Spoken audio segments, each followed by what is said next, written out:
So A sin kuasa 2 100 tambah cos kuasa 2 100. So kita tahu nampak sin theta, sin kuasa 2 theta tambah cos kuasa 2 theta sama dengan 1. Maksudnya kalau sudut dia ni mesh sama, dia akan sama dengan 1 lah. So ni sama dengan 1. Sebab kita tahu kan sin kuasa 2 theta tambah cos kuasa 2 theta sama dengan 1. Makanya sin kuasa 2 100 tambah cos kuasa 2 100 sama dengan 1.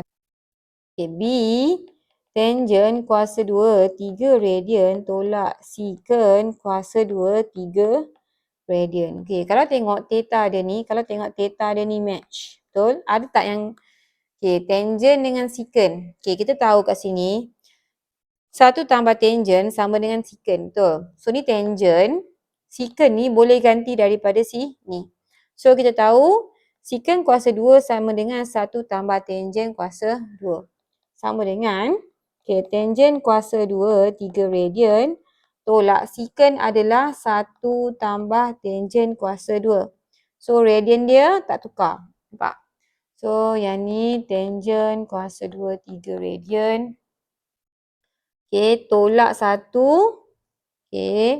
Negatif dengan positif akan jadi tolak juga. Tolak tangent kuasa 2 3 radian. Sama dengan kalau awak tengok positif dengan negatif dia akan jadi hilang lah. So tinggal negatif 1. C 1 tambah tangent kuasa 2 1 2 0. Nampak tak? 1 tambah tangent kuasa 2. Formula apa ni? 1 tambah tangent kuasa 2 theta, dia akan dapat secant kuasa 2 theta. So dia akan dapat secant kuasa 2 120. So secant ni dia akan jadi apa? 1 per cos. Betul? 1 per cos kuasa 2 120. Kalau awak tengok ni kan, cos 120 ni dia akan jadi sama dengan 1 per cos 120 yang kita akan kuasa 2. Cos 120. Cos 120. Yang ni mana saya nak buat? Awak jangan lupa ni. Add sugar to coffee. 120 dekat sukuan kedua. Sukuan kedua ni sign je positif. Tapi dia kuasa 2, dia akan still positif lah. Alright, betul tak? Cumanya sini. And macam mana nak cari 60? Sudut rujukan ni. Kalau ni 120, ni 60 kan. Macam mana nak cari? Dia akan jadi sama dengan. Muat tak 1?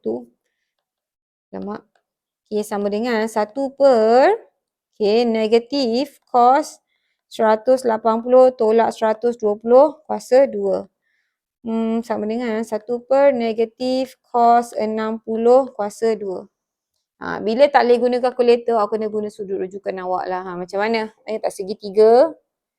Warna biru. Tak segitiga. Ni samakan 2. Bila awak bagi separuh, sini adalah 60, sini adalah 30. So ni dah jadi 1. Cos 60. Saya tak handsome. Kalau saya handsome, tentu tak single. Awak gunalah formula apa? Saya hafal ni. Kat sini.